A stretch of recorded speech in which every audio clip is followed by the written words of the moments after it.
I'm thinking a trap, the Venus flytrap with the bee. This image of like a cell or some molecule, whatever, being encased and trapped. And because last time we watched, the the alternates did seem to have a decent foothold into the world of the Mandela universe, of Mandela County.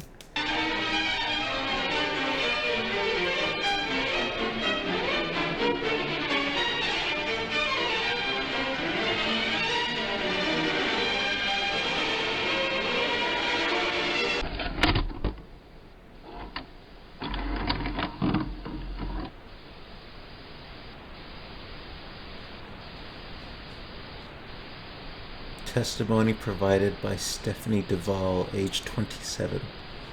Relationship to Delphine Duval, daughter.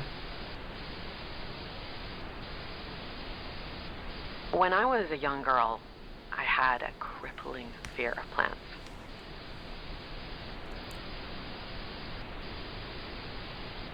This wasn't a problem until my mother became an exotic florist, as you can imagine.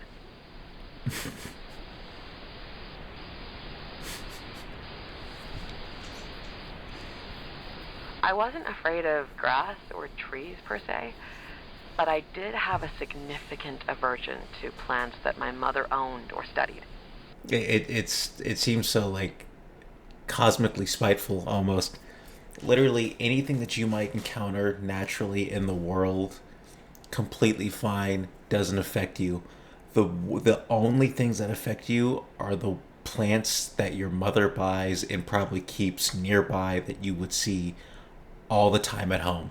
These include Venus flytraps, giant hogweed, pitcher plants, stuff like that. And even though I grew up in the humid climate of North Carolina, I still managed to have nightmares about saguaro cacti. These days, I can recognize the evolutionary purpose of these plants' defense mechanisms. Yeah, sure.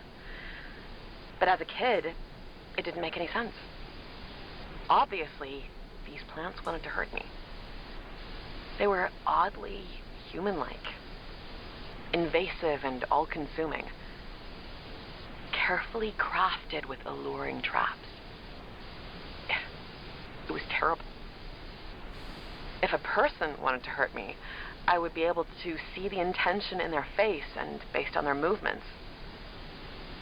With a plant, I just hoped I was lucky enough that a seemingly harmless one was, in fact, harmless. Yeah, sometimes I do get that feeling when I go to work. I usually get there early. I go in the warehouse by myself to turn on the lights and start the compressor. And as I'm walking through the warehouse, when all the lights aren't on yet, the tires are like 10, 11 tires high. And in the dark, they're quite imposing. And I just like, because it's weird when you play like scary games or something, you could be in a desolate area and then the fear is like something's gonna pop out at you, but I know nothing's back there, and it's just the tires. And like, sometimes it just, I don't know, just like tall stuff, so, sort of like skyscrapers.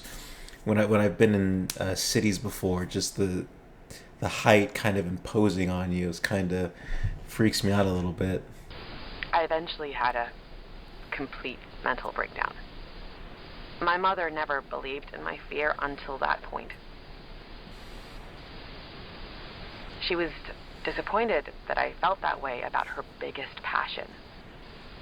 But after some convincing, she decided to get rid of all the plants to bring me peace.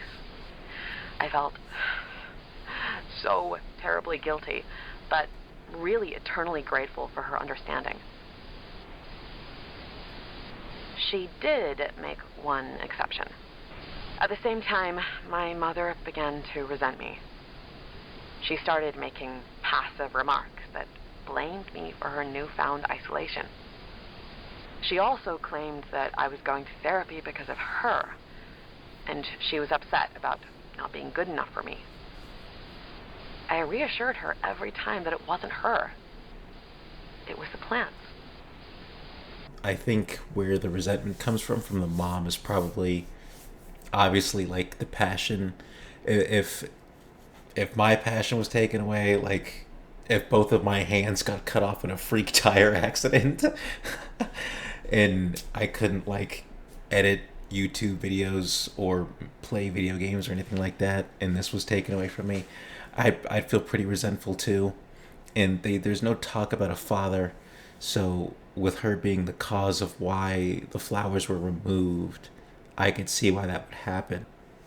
But I think the overarching message is that something, I guess, in the presentation of something that generally speaking isn't harmless, sort of like with a lot of horror games, again, taking like fun looking characters and animatronics or whatever, and then when the lights go out, they look imposing and they're actually trying to kill you and stuff like that.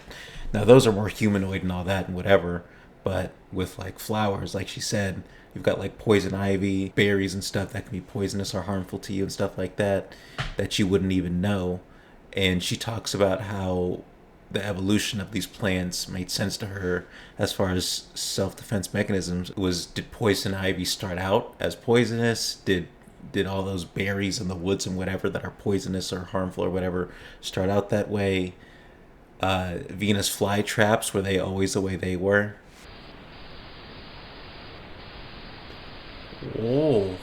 My mother began claiming that she could hear them.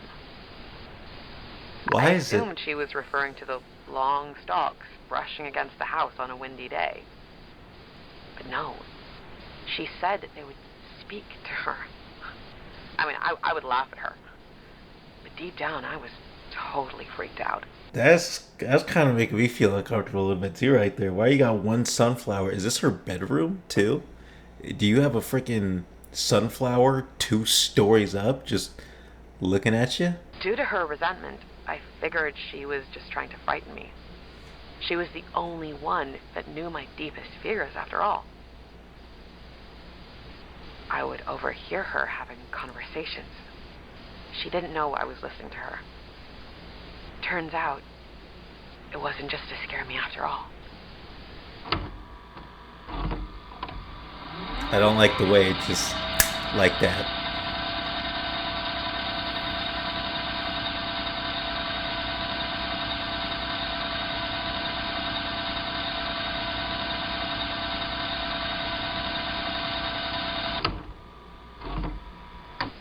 Or a tulip or something? Moments That wasn't a after tulip. this experience, my mother unexpectedly died of a heart attack. This impacted me way more than I anticipated.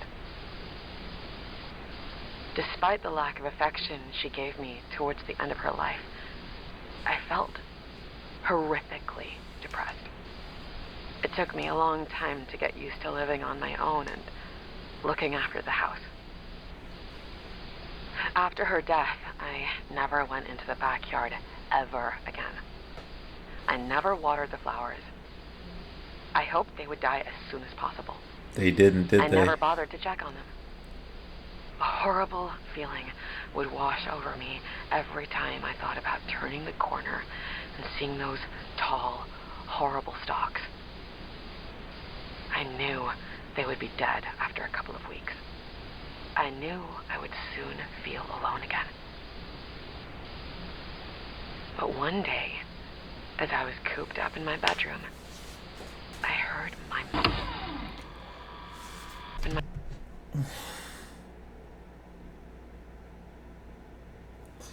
Okay, we're gonna rewind that, but just remember here, I'm by myself. You're watching this with me. You have that benefit. I do not. I do not. I don't have that benefit.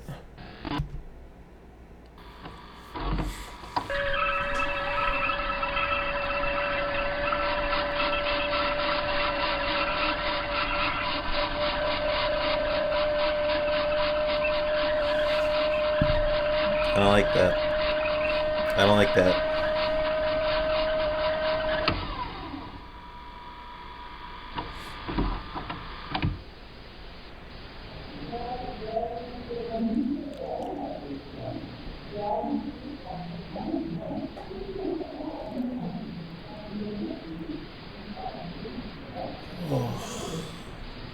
I don't know. I don't know. I can't. Oh, Jesus Christ, man. Give me a break. The first one was already off-putting enough, but it's I don't know how you can I don't know how you can virtually give somebody botanophobia. It's like, why is it only one? Just stick it up. It's just there. It's just right there.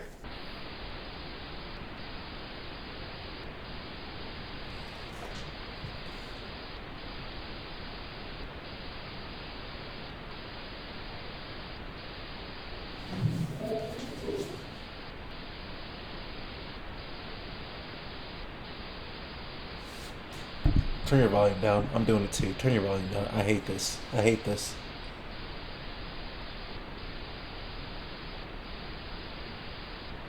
I don't know where it's gonna come from, but it's gonna come.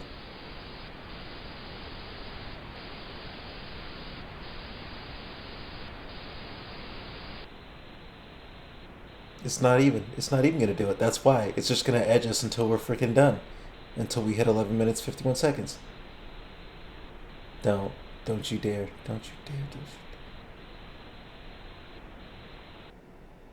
Oh, Jesus, no. Fine, fine, fine, fine.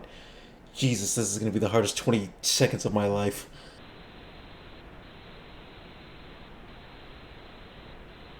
So, oh, oh. Is that it in the top right? Is that what that is? Not top right, but top right of the window.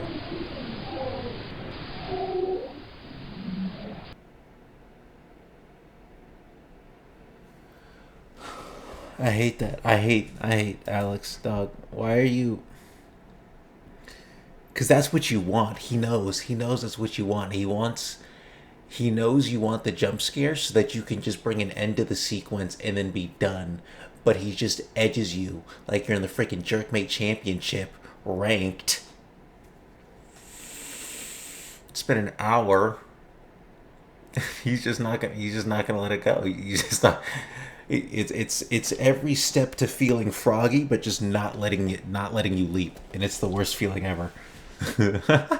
Zombies, hello, we are coming to eat your brains. The humble peach.